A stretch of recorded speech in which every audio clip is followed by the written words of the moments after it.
குலதெய்வம்னா என்னப்பா?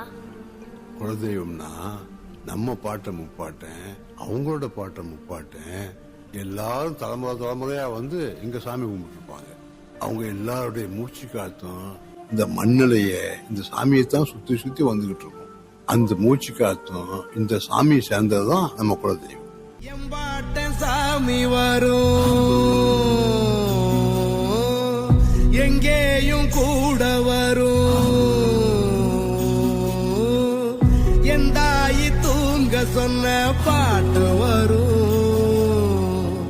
எங்கப்ப மூச்சு விட்ட காத்து வரும்.